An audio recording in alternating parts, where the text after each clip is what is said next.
Hello everyone, मेरे channel में आप सबका स्वागत है। मेरा नाम है मृणालिनी। चलिए देखते हैं आज की इस रीडिंग के माध्यम से यूनिवर्स से आपको क्या मैसेज मिल रहा है। ये रीडिंग आपके लिए गाइडेंस, क्लैरिटी या कंफर्मेशन हो सकता है, तो आपको जैसे रेजोनेट करता है उसे लीजिए और जितना रेजोनेट करता है बस उतना ही लीजिए, बाकी सब दूसरों के लिए छोड़ दीजिए।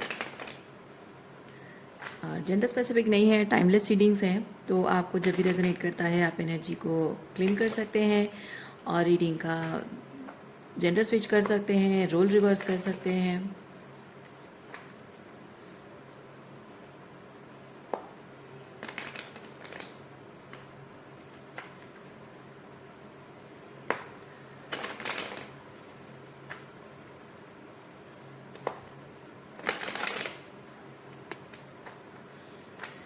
चलिए ग्रैटिट्यूड के साथ, अनकंडीशनल लव के साथ एंड सरेंडर के साथ शुरुआत करते हैं आपकी रीडिंग। देखते हैं आपके लिए क्या मैसेज है।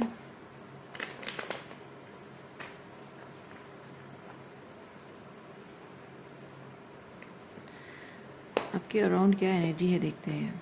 आज की जो ओवरऑल एनर्जी है वो है आपके अराउंड क्या एनर्जी है। आपके अराउंड जो एनर्जी है वो है कमिटमेंट, एफर्ट्स के रिलेटेड। ठीक है, आपके एफर्ट्स या दूसरों के एफर्ट्स।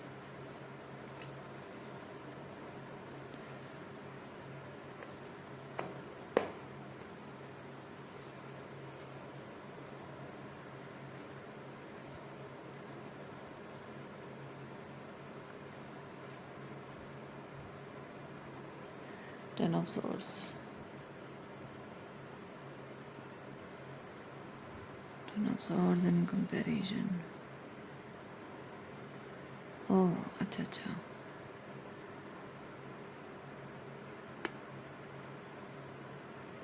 कोई है जो आपके आपके और अपने आप के बीच में एक कंपैरिजन कर रहा है। यानी कि आप ऐसे व्यक्ति दिख रहे हैं जो जिसने शायद उनकी गलतियों पर से पर्दा उठाया है और वो आपसे ये चीज़ कह रहे हैं कि गलतियाँ तुमसे भी होती हैं, गलतियाँ तुमसे भी होती हैं, मुझसे भी हुई है तो तुमसे भी होती होंगी। तो जब तुम अपनी गलतियों को माफ़ कर सकती हो तो मेरी गलतियों को माफ़ करके मुझे अपना क्यों नहीं सकती हो, या मुझे सेकंड चांस क्यों नहीं दे सकती हो, या फिर मेरी गलतियों को इग्नोर क्यों नहीं कर सकती हो।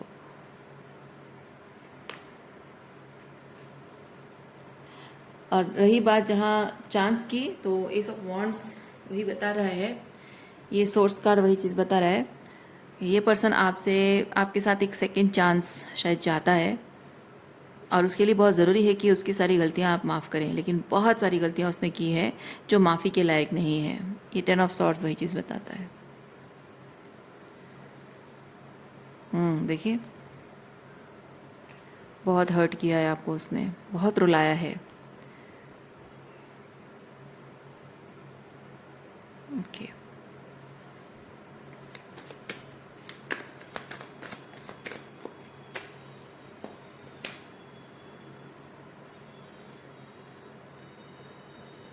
इस इंसान ने आपको जितना रुलाया है, जितने सालों तक रुलाया है, जितनी तकलीफ दी है, मानसिक भावनात्मक पीड़ा दी है, उसके बाद शायद रिश्तों पर से आपका विश्वास उठ चुका है और आप किसी भी तरह से भी कोई रिलेशनशिप में आप इन्वॉल्व होना नहीं चाहते हैं। हो सकता है आपके जीवन में, मतलब इस इंसान ने आपको इतनी तकलीफ़ दी है कि उसकी वजह से आपके जीवन में जितने भी लोग हैं उन सब लोगों के मतलब इसका प्यार अगर 10% है और टॉक्सिसिटी अगर 90% है, बाकी लोगों का अगर 40-60% भी होगा, तो भी आपको हर एक रिश्ते में रेड फ्लैग्स दिखते हैं और वो रेड फ्लैग्स को, चाहे वो कम हो ज़्यादा हो, आप इग्नोर नहीं कर पा रहे। मैं ये कहना चाहती हूँ, आप किसी तरह की कोई भी रेड फ्लैग को आप अब इग्नोर नहीं कर पा रहे हो। इस तरह से ट्रॉमाटाइज्ड किया हुआ है इस इंसान ने आपको, और उसकी वजह से वो डर आपके मन में बैठ गया है कि जहाँ भी थोड़ा भी रेड फ्लैग आप देखते हो उन लोगों से आप दूरी बनाते हो, या फिर शायद ऐसे लोगों के साथ कनेक्शन ख़त्म भी कर देते हो। इसीलिए इस वक्त आप शायद जीवन में अकेले हैं, आपका कोई अपना, मतलब अपना जैसा फील होने वाला कोई नहीं है। अपनेपन का एहसास जिसके साथ हो वैसा कोई है नहीं। आप अकेले हो इस वक्त, और यह अकेलापन जाहिर सी बात है थोड़ा सा हैवी तो लगता ही है, लेकिन आपको कहीं ना कहीं ये चीज़ लगता है कि ये पर्सन अगर आपके साथ ये सब नहीं करता तो जो थोड़ी बहुत मैनिपुलेशन, थोड़ी बहुत टॉक्सिसिटी के साथ तो हर कोई रिश्ता होता है, तो वो चल रहा था एनी हाउ। लेकिन इसके आने के बाद वो सब कुछ ख़त्म हो गया, क्योंकि इतना डर बैठ गया आपके मन में कि अब आप किसी पर भी भरोसा नहीं कर पा रहे हो। आपको लगता है कि ये अगर आपकी ज़िंदगी में नहीं आता तो वो थोड़ा बहुत जो आप एनी हाउ हैंडल कर लेते थे उसको ऐसे ही हैंडल करते हुए कुछ दो चार रिलेशनशिप तो होते, दो चार फ्रेंड्स या फैमिली के साथ कनेक्शन कुछ तो होता, लेकिन अब तो कुछ भी नहीं है। और आपने, ऐसा नहीं कि लोगों ने आपको अपनी ज़िंदगी से निकाल दिया, आपने ही सबको अपनी ज़िंदगी से निकाल दिया, बल्कि आप सबकी ज़िंदगी से खुद ही दूर हो गए हो जानबूझकर। ओके,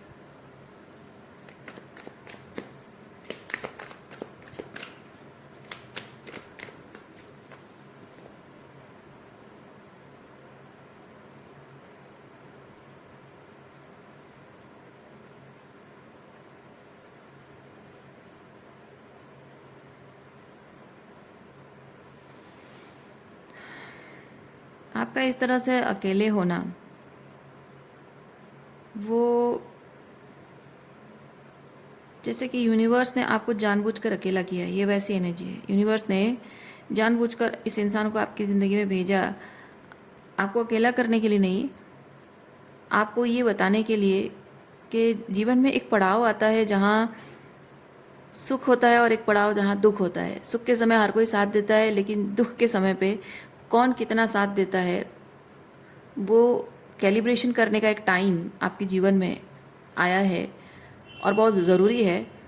क्योंकि आप शायद यही थोड़ी बहुत टॉक्सिसिटी, थोड़ा बहुत मैनिपुलेशन में एनी हाउ एडजस्ट कर रहे थे, फिट इन होने की कोशिश कर रहे थे, कोप अप कर रहे थे, एनी हाउ हैंडल कर रहे थे, लेकिन ये कितना आपके जीवन में साइलेंट पॉइजन की तरह काम कर रहा था, आई मीन स्लो पॉइजन की तरह काम कर रहा था, आपको पता नहीं है। इसीलिए यूनिवर्स ने आपके जीवन में इस तरह से एनर्जी में एक इंसान को भेजा जिसने इतना टॉक्सिसिटी दिखाया आपको कि आप एक छोटा सा रेड फ्लैग भी हैंडल नहीं कर पाते हो। छोटा सा मैनिपुलेशन, छोटा सा झूठ, कहने का मतलब छोटा सा झूठ, छोटा सा मैनिपुलेशन भी आपसे हजम नहीं होता है, मतलब डर जाते हो आप। और वो बेवजह नहीं है, वो सब कुछ दिखाने के लिए होता है। मतलब एक जैसे होता है ना एंटीडोट, ओके, ये एंटीडोट की तरह काम कर रहा है। जहर जहर को काटता है बोलते हैं ना, वैसे ही आपके जीवन में जो जहर है, जो स्लो पॉइजन है, उसको काटने के लिए ये ज़्यादा जहरीला चीज़ भगवान ने आपके जीवन में भेजा है, ताकि आपका बॉडी रिएक्ट करे, यानी आपका नर्वस सिस्टम रिएक्ट करेगा और ये सारी चीज़ों को रिपेल करेगा।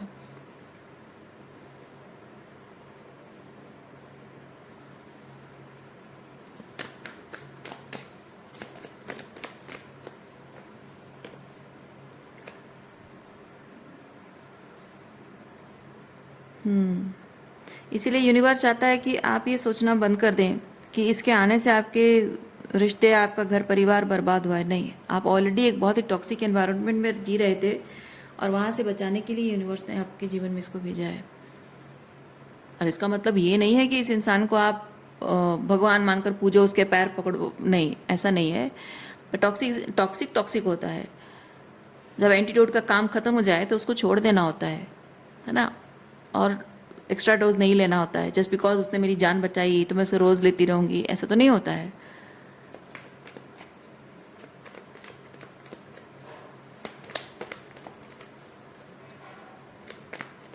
और भी बहुत कुछ क्लेंजिंग करना आपका है।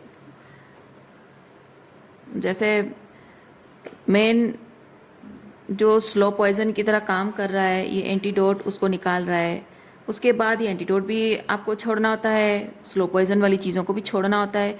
बाद में जो मेजर सफाई हमारे बॉडी में, जो मेजर सफाई एंटीबायोटिक्स जो भी खाकर हम अपनी बॉडी को ठीक करते हैं, उसके बाद धीरे धीरे करके रिकवर करने के लिए जो हीलिंग का प्रोसेस होता है वो भी तो ज़रूरी होता है। अब ऐसा तो नहीं है कि हाँ एंटीबायोटिक खा लिया और कोई दवाई खा के ठीक हो गया और फिर दूसरे दिन जाके फिर से कुछ इधर उधर का खा लिया, ऐसा तो नहीं होता है। फिर ठीक करना होता है सिस्टम को। तो लोग जनरली उस चीज़ को इग्नोर करते हैं और हीलिंग पर फोकस नहीं करते हैं। पर आप शायद इस तरह से कुछ कर रहे हो। हीलिंग मतलब टेम्प्ररी फिक्सेस, अर्जेंसी के फिक्सेस तो हो गए हैं, लेकिन जो हीलिंग अभी भी और बाकी है, ताकि आगे जाकर आपके जीवन में सिमिलर चीज़ें ना हो, उसके लिए जो हीलिंग करना है, may be you are avoiding that. इसीलिए यूनिवर्स आपको कह रहा है अवॉइड मत करो, हीलिंग पर फोकस करो।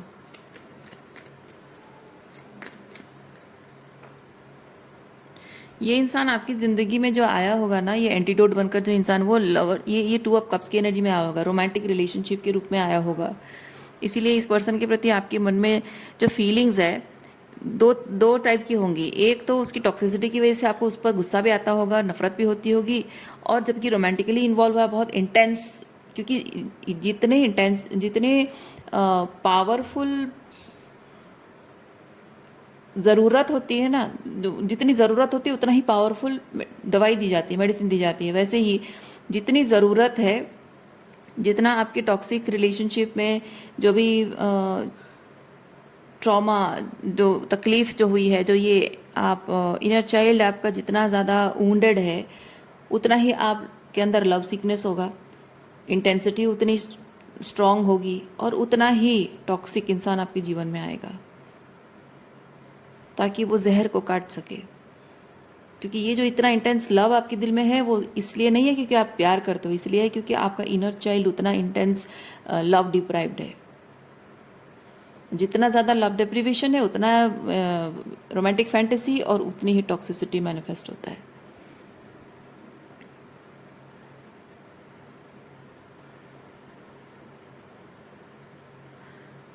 और इस बात को लेकर शायद आप कंफ्यूजन में अभी भी हैं कि इस इंसान के और आपके बीच जो रिश्ता, वो भले ही आप दोनों के बीच चीज़ें टॉक्सिक हुई हैं, लेकिन फिर भी आप उससे प्यार करते हो, और वो इंसान भी आपसे बहुत प्यार करता है। आप दोनों के बीच में बहुत प्यार, बहुत केमिस्ट्री, बहुत रोमांस, सब कुछ था ज़रूर। और शायद इसी चीज़ की वजह से आप उसे बुला नहीं पा रहे हो। पर आपको याद रखना होगा कि उस इंसान ने आपको जाते जाते क्या देकर गया है। आते आते देखिए, कोई भी इंसान हमारी ज़िंदगी में आता है, हर एक रिश्ते में जब आता है तो बहुत सारा प्यार, अपनापन, बहुत सारी इंटेंसिटी होती है, बहुत सारा लव होता है, बहुत सारा पैशन, बहुत कुछ होता है। मतलब कहने का मतलब है, किसी भी इंसान से जब आप मिलते हो नया नया, वो आपको जानता नहीं, आप उसको जानते नहीं हो, क्यूरियोसिटी होती है एक दूसरे के साथ दोस्ती करने का, एक एक्साइटमेंट होता है। क्योंकि इंसान को जब आप नहीं जानते हैं ना, तो एक्सप्लोर करने की जो क्यूरियोसिटी हमारे अंदर होती है, उसकी वजह से हम उस इंसान से थोड़ा सा जुड़ने की कोशिश करते हैं। और जब उसकी अच्छी अच्छी चीज़ होती है, परसोना, इंसान की परसोना होती है ना, परसोना को देखकर हम लाइक करने लगते हैं, वाइस वर्सा भी होता है। और उसकी वजह से होता है कि इंसान के पहले पहले इंसान जो दिखाने की कोशिश करता है कि मैं ऐसा हूँ, इम्प्रेशन जमाने की कोशिश करता है, तो उससे हम एक दूसरे को वैसा ही देखने लगते हैं जो इम्प्रेशनेबल दिखाया जा रहा है, उसी को सच मानने लगते हैं। लेकिन जैसे जैसे एक दूसरे के साथ कंफर्टेबल होते हैं, वो धीरे धीरे परसोना छुपने, मतलब उसका इफेक्ट कमने लगता है और रियलिटी बाहर आने लगती है। तो ऐसा नहीं है कि वो जो पहले पहले जो प्यार आपको मिला था इस इंसान से, वही सब कुछ है। नहीं, नए नए कनेक्शन में, हर एक रिश्ते में ये होता है। तो उसी को ही सब कुछ मानकर नहीं चलना है, वो फैंटेसी है, वो नया नया हर एक इंसान की इच्छा, डिज़ायर की बेसिस पर इंसान वैसे अपने सपनों को जीना शुरू करता है। लेकिन रियलिटी जो है, असल चीज़ ये है ना, यही सच है। क्योंकि जब कोई इंसान के साथ आपका रिश्ता ख़त्म होता है, चाहे वो आगे कंटिन्यू होने वाला नहीं है, मतलब वो प्लेजेंटली अगर ख़त्म होता है ना, जैसे कि कुछ लोग आते हैं और कुछ समय के लिए उनका आना और वो चले जाना, वो नॉट नेसेसरीली कि उनके साथ ब्रेकअप हो गया। कभी कभी ऐसा होता है ना कि हम कॉलेजेस में, स्कूल में, कॉलेजेस में कोई दोस्त बनते हैं, फिर वो अपने दूसरे कॉलेज में एडमिशन हो गया, आपका हो गया, वैसे कनेक्शंस भी होते हैं। कभी कभी किसी फ्रेंड के साथ लड़ाई झगड़ा हो गया, एक दूसरे का मुंह नहीं देख रहे हो जीवन भर, वैसा भी होता है। कभी कभी आप दोनों चाहते नहीं हो अलग होने के लिए, लेकिन परिस्थितियां आपको इतनी मजबूर कर देती है, एक दूसरे से बहुत प्यार है लेकिन लड़ाई झगड़े की वजह से आप दोनों अलग भी हो जाते हो। तो बहुत बहुत अलग अलग टाइप के कनेक्शंस होते हैं। लेकिन इम्पॉर्टेंट ये होता है कि जब वो रिश्ता ख़त्म होता है, उसका ड्यूरेशन जब ख़त्म होता है, वो किस तरह से ख़त्म हुआ वो ज़्यादा इम्पॉर्टेंट होता है। किस तरह से शुरुआत हुई नहीं, किस तरह से ख़त्म हुआ वो ज़्यादा इम्पॉर्टेंट होता है। और आपका इस तरह से ख़त्म हुआ है, इस तरह से नहीं। इसीलिए आपका ये याद रखना बहुत ज़रूरी है कि ये इंसान, आप उसके लिए जो फील करते हो, जो प्यार अपनापन फील करते हो सकता है कि आपको उससे सच्चा प्यार हो गया होगा, लेकिन उसके मन में आपके लिए सच्चा प्यार है ये बताता है कितना है ना, ये डिसाइड करेगा कि उसके दिल में आपके लिए कितना प्यार है।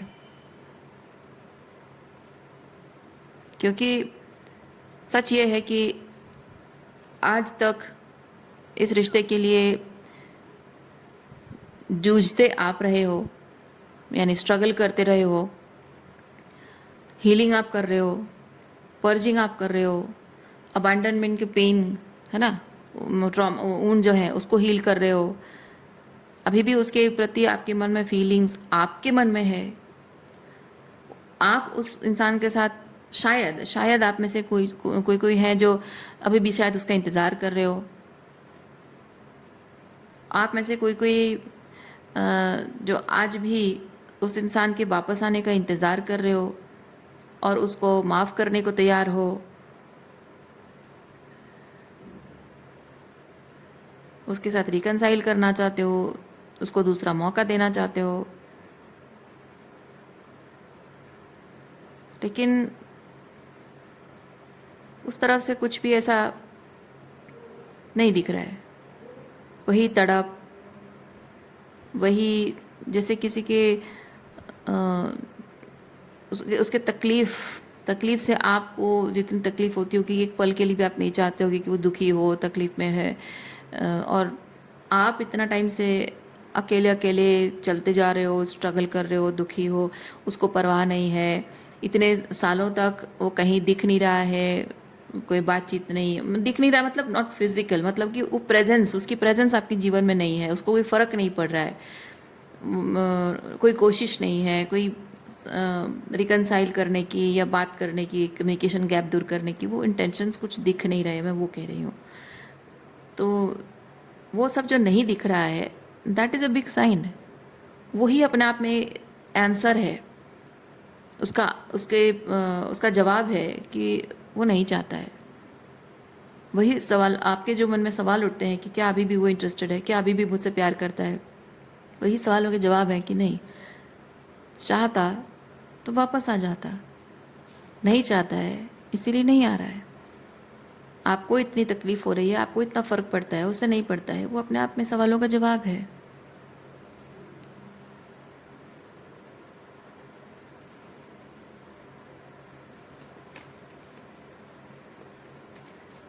देखिए, रीडिंग के स्टार्टिंग में मैंने जैसे यहाँ पे कहा था कि रिलेशनशिप में ये चीज़ें तो चलती रहती हैं, थोड़ा बहुत तो चलता है, तो सारी गलती मेरी क्यों है, तुमसे भी कुछ गलतियाँ हुई हैं, सारी गलती मेरी क्यों, उसका ऐसा मानना है, जैसे मैंने स्टार्टिंग में बताया था। तो आपको शायद लग रहा होगा कि हाँ, उसको तो एहसास है, गलती का एहसास है, वो रिकनसाइल तो करना चाहता है। लेकिन यहाँ गलती का एहसास, आप समझो, गलती का एहसास इसे नहीं कहते हैं। इंसान रिकनसाइल करना चाहता है वो ठीक है, लेकिन आपको ये समझना होगा कि गलती का एहसास मतलब ये नहीं होता है कि गलती तो हाँ ठीक है, मुझसे गलती हुई है, लेकिन तुमसे भी तो गलती हुई है। ये माफ़ी मांगने का तरीका नहीं होता है, ये माफ़ी मांगने का तरीका नहीं होता है। कहने इसका मतलब ये है कि माना कि मैं अभी मतलब गलती तो मुझसे हुई है, चलो ठीक है, इसका मतलब है कि मैं हमेशा से गलती नहीं है डिनाई करने की कोशिश कर रहा था, लेकिन अब नहीं कर पा रहा हूँ क्योंकि तुमने मुझे पूरी तरह से बेनकाब कर दिया है, तो अभी मानने के अलावा मेरे पास कोई दूसरा ऑप्शन नहीं है।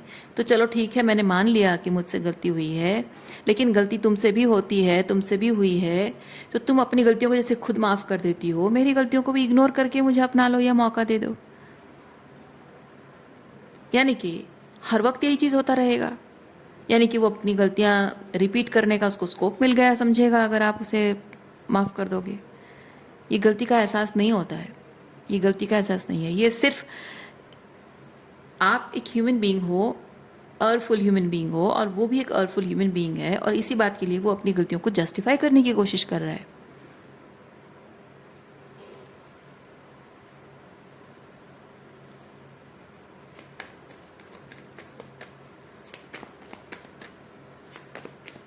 गलती हर किसी से होती है, लेकिन हाँ, ये चीज़ भी नहीं होना चाहिए कि हाँ मैं गलती करूँ और खुद को माफ़ करके आगे बढ़ूँ। मैंने और एक रीडिंग में भी आपको कहा था, अगर आप रेगुलर देखते हो, जो इंसान गलती करता है उसे गलती का एहसास होता है, वो गलतियों से सीखता है, सीखता है और खुद को बदलता है, और दूसरों को माफ़ करना भी सीखता है, दूसरों की गलतियों को भी समझता है, उससे लेसन सीखता है और आगे वैसा कभी होने ना दे उसके लिए वो रेडी होता है, और जिन लोगों ने गलत किया होता है ना उनको भी माफ़ करके जाने देता है। असल में जिसको गलती का एहसास होता है, लेकिन जिसको गलती का एहसास नहीं होता है वो खुद की गलतियों को छुपाने की कोशिश करता है। वो सोचता है कि मैं खुद को माफ़ कर दूंगा, बस बात ख़त्म, और दूसरों की गलतियों को पकड़े रहता है, क्योंकि कभी भी किसी भी पॉइंट पे अगर उसकी गलती को पॉइंट आउट किया जाए तो वो दूसरों की गलतियों को पॉइंट आउट करके अपने आप को इनोसेंट साबित करने की कोशिश करेगा। लेकिन जो सच में गलतियों का एहसास जिसे हो गया है वो खुद को भी माफ़ करेगा, दूसरों की भी गलतियों को माफ़ करेगा, क्योंकि गलतियां हर कोई करता है। अपनी गलतियों से ऊपर उठ सकता हूँ मैं, तो वो लोग भी अपनी गलतियों से ऊपर उठ सकते हैं। तो जीवन भर उस गलती को पकड़े रहने का कोई मतलब नहीं बनता है। लेकिन अगर वो अपनी गलतियों को सुधार कर बेहतर तरीके से बिहेव करेंगे तो देखा जाएगा, otherwise they are not allowed. और मैं जो गलती करके ऊपर उठ चुका हूँ उस गलती को मैं दोहराऊंगा नहीं, इतना तो मेरी तरफ से श्योर है। तो मेरी गलतियों को, पुरानी गलतियों को पकड़कर मेरे आज वर्तमान में जो हूँ उसको लेकर अगर टॉन्ट एंड टीज किया जाएगा, मैं ये डिसरेस्पेक्टफुल बिहेवियर टॉलरेट नहीं करूँगा या नहीं करूँगी। जो ट्रूली रियलाइज़ करता है अपनी गलती को ना, वो ऐसा होता है।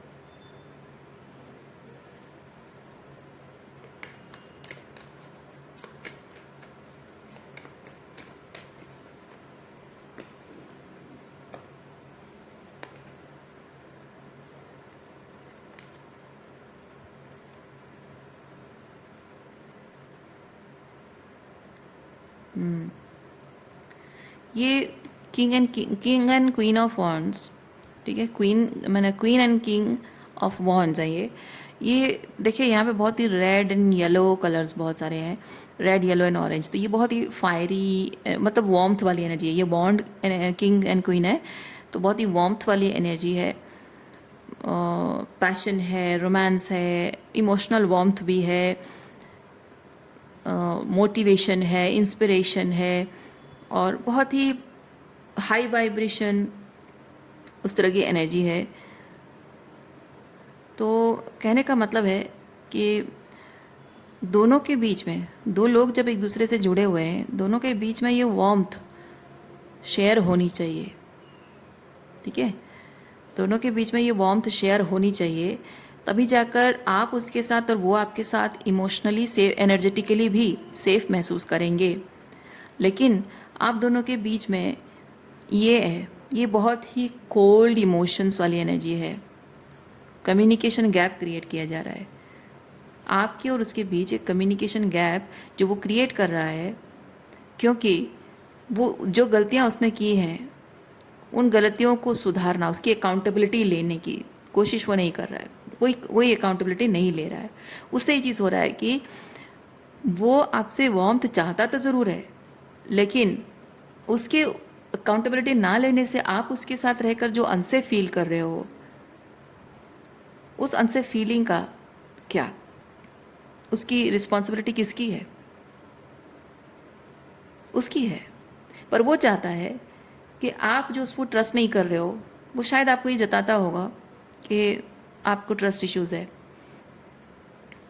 ट्रस्ट इश्यूज़ आपके नहीं है, वो आपका भरोसा तोड़ चुका है। अब उसकी ज़िम्मेदारी है कि वो भरोसा दिलाए। जब तक आपको भरोसा नहीं होगा, आपको उसके प्यार का वार्मथ फील नहीं होगा, उसकी कोल्डनेस फील होती रहेगी या उसकी टॉक्सिसिटी फील होती रहेगी, आप उसके साथ सेफ नहीं फील करोगे। तो जब सेफ नहीं फील करोगे तो उसके साथ ये king and queen of wands की एनर्जी रेसिप्रोकेट कैसे होगी? हो ही नहीं पाएगी।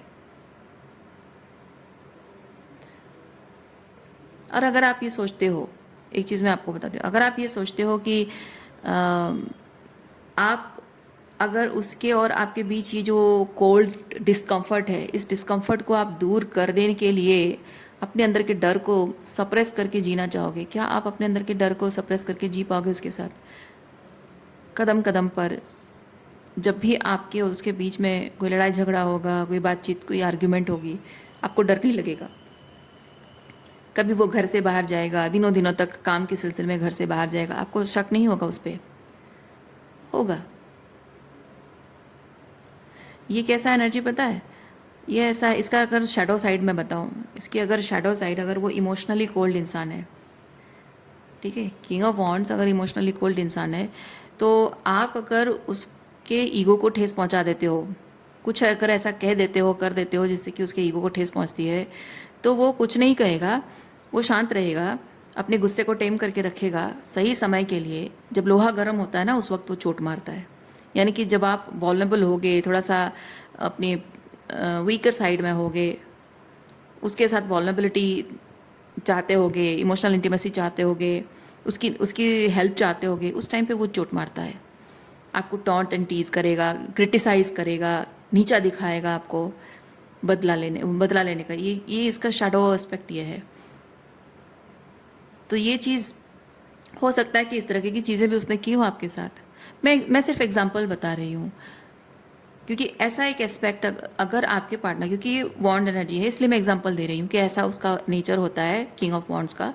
तो अगर ऐसा उसने आपके साथ किया होगा पास्ट में, अगर उस चीज़ की वो अकाउंटेबिलिटी नहीं लेगा, आपको इमोशनल सेफ्टी नहीं देगा, कल को फिर कोई गलती करेगा, फिर उसके गलतियों को आप कॉल आउट करोगे, और आपका उसको गलती को कॉल आउट करना है, मैंने कि उसके ईगो को ठेस पहुंचाना है, क्योंकि वो नहीं चाहता है कि उसके किसी भी गलती को आप ये यही तो चीज़ है ना, वो तो नहीं चाहता कि उसकी कोई गलती को आप पॉइंट आउट करो, उसे इग्नोर करते जाओ चाहता है।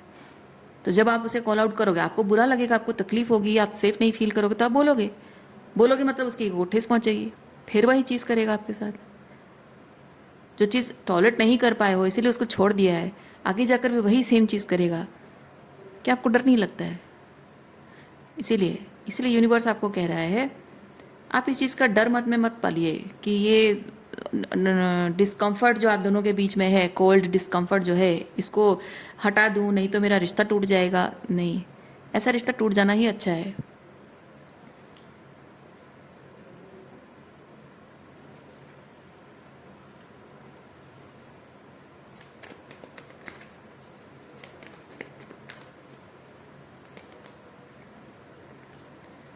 देखिए, यूनिवर्स आपको ये चीज़ कह रहा है, आप हीलिंग पर फोकस कीजिए, ठीक है, और आप ये मत सोचिए कि आपको कभी प्यार नहीं मिलेगा। आपके लिए स्कोप बहुत ओपन है, ठीक है। आप बस हीलिंग करोगे, अपने हायर सेल्फ की बात मानोगे, आप अपने ऑथेंटिक सेल्फ में रहोगे, जो आप डिज़र्व करते हो, जो आपको इमोशनली सेफ लग रहा है, साइकोलॉजिकली आपको सेफ फील हो रहा है, इमोशनल कंफर्ट दे रहा है, उसी चीज़ के लिए आप अगर स्टैंड लोगे तो आपको वैसा ही पार्टनर मिलेगा जो आप अपने आप को देते हो, आपको वैसा देने वाला पार्टनर मिलेगा। आप अगर कॉम्प्रोमाइज़ करते रहोगे कि ये रिश्ता टूट जाएगा तो मैं थोड़ा कॉम्प्रोमाइज़ कर लूँ, आपको हमेशा ज़िंदगी भर ऐसे ही कॉम्प्रोमाइज़ करते रहना पड़ेगा। इसीलिए जो इमोशनल कंफर्ट और साइकोलॉजिकल सेफ्टी आप चाहते हो, या हर तरह की हो सकता है, फिजिकल अब्यूज़ भी अगर हो रहा है तो भी, है ना, वो सेफ्टी इस एक इंसान के साथ रिलेशनशिप में आप होमली फील करना चाहते हो, हर तरह की सेफ्टी फील करना चाहते हो, तो आपको जो आप फील करते हो, आप डिज़र्व करते हो, उसके लिए आपको स्टैंड लेना होगा, और इमोशनली इस पर्सन को आपको रिलीज़ करना होगा, क्योंकि वही वही चीज़ है। आपके रिलेशनशिप कैसे शुरू हुआ था वो मैटर नहीं करता है, कैसे एंड हुआ था वो ज़्यादा मैटर करता है। माँ बाप के साथ बच्चों का रिश्ता भी शुरू होता है बड़े प्यार से, क्योंकि आपका मासूम चेहरा, वो बेबी फेस आपका देख के माँ बाप तो फूले नहीं समाते हैं और जीवन भर मेरा बच्चा करते रहते हैं। लेकिन जिस दिन आप कह दो उनको कि आप ये जो कर रहे हो ये सही नहीं है, मुझे नहीं करना है, ये मेरे हाईएस्ट गुड को सर्व नहीं करेगा, और वो जिद पकड़ के बैठ जाते हैं, और आप उसी बात को लेकर अगर आप दोनों के बीच में, आपके पेरेंट्स और आपके बीच में कॉन्फ्लिक्ट हो जाता है, उसके बाद आप उनके लिए वो ब्लैक शिप बन जाते हो, आप उनके लिए वो टॉक्सिक चाइल्ड बन जाते हो जो कि माँ बाप के नालायक बच्चा है। उसके बाद दुश्मनी, भले ही माँ बाप का रिश्ता बच्चे के साथ है, लेकिन वो स्पिरिचुअली देखा जाए तो वो आपको अपना दुश्मन मान चुके होते हैं। फिर वो रिश्ता कैसे ख़त्म होता है?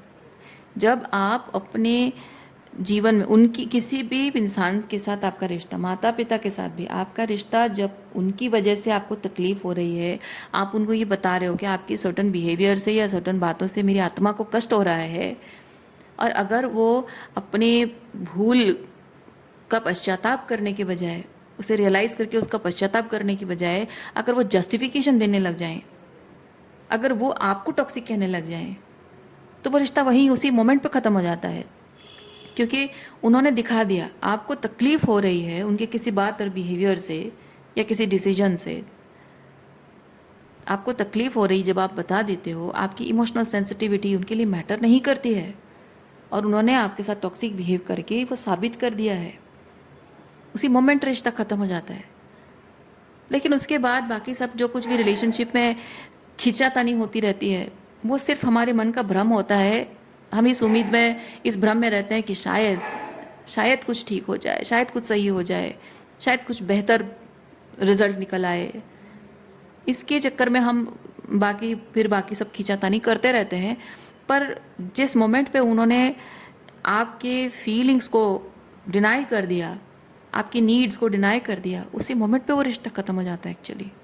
आपकी फीलिंग्स बेवजह तो नहीं है, आपकी नीड्स बेवजह तो नहीं है। आप जो भी कह रहे हो अपनी खुद की मेंटल हेल्थ के लिए, अपनी खुद की इमोशनल बीइंग के लिए, इमोशनल वेलबींग के लिए आप कह रहे हो। जो भी कह रहे हो आप रिलेशनशिप के हाईएस्ट गुड के लिए कह रहे हो। कुछ ऐसा तो नहीं मांग रहे हो जिससे कि सिर्फ आपका स्वार्थ साधन होगा और उनका कोई नुकसान होगा, या फिर कुछ ऐसा नहीं कह रहे हो कि जो रिलेशनशिप के अगेंस्ट कोई चीज़ हो रही है। आप कुछ ऐसा मांग रहे हो जो कि रिलेशनशिप के हाईएस्ट गुड के लिए है, या फिर कुछ ऐसा जो आपके अधिकारों में है, आपकी सेल्फ रेस्पेक्ट की बात है, या आपके सपनों के बारे में है, आपकी खुशियों के बारे में है, आपकी, क्योंकि वो आपकी बाउंड्रीज होती है। आपकी खुशियाँ, आपके सपने, वो आपकी बाउंड्रीज के उस तरफ है जो आपका अपना है। इस रिलेशनशिप में सब कुछ आपका देकर आप उसमें संपूर्ण नहीं महसूस कर सकते हो। आपके अपने सपनों को भी आपको परस्यू करना है, अपनी ज़िंदगी है, आपका अपना हेल्थ है, वो भी मैटर करता है। आपकी चॉइसेस हैं, आपकी डिसीजंस हैं, वो भी मैटर करता है। जब परिवार में दो लोगों के बीच जब इन्वॉल्वमेंट के साथ कोई डिसीजन लिया जाता है तो दोनों के हाईएस्ट गुड को विचार किया जाता है। लेकिन इंसान यहाँ पे ऐसा है कि जिन लोगों की हम बात कर रहे हैं वो सिर्फ इस रिलेशनशिप में उनके बेनिफिट्स क्या हैं, और आपकी तरफ से भी मतलब वो अपने बेनिफिट्स को भी देखेंगे और आपका नुकसान को भी नहीं देखेंगे। मैं वो कहना चाह रही हूँ, है ना। तो दोनों के म्यूचुअल अग्रीमेंट में जो बेनिफिट है वो भी देख रहे हैं, और उनके अकेले की खुशी है लेकिन आपका नुकसान है, आपकी तकलीफ है, उससे भी उनको जो बेनिफिट है बस वो बेनिफिट ही चाहिए। So at the cost of your suffering. तो ऐसे केस में आप जब कुछ मांग रहे हो, अधिकार अपना मांग रहे हो, अपना सम्मान मांग रहे हो, तो कुछ गलत नहीं कर रहे हो। सो रीडिंग मैं यहीं पे रखती हूँ। उम्मीद करती हूँ इस रीडिंग से आपको कुछ क्लैरिटी मिली हो। मैं आपको नेक्स्ट रीडिंग में, तो अपना ख्याल रखिए, खुश रहिए, बाय।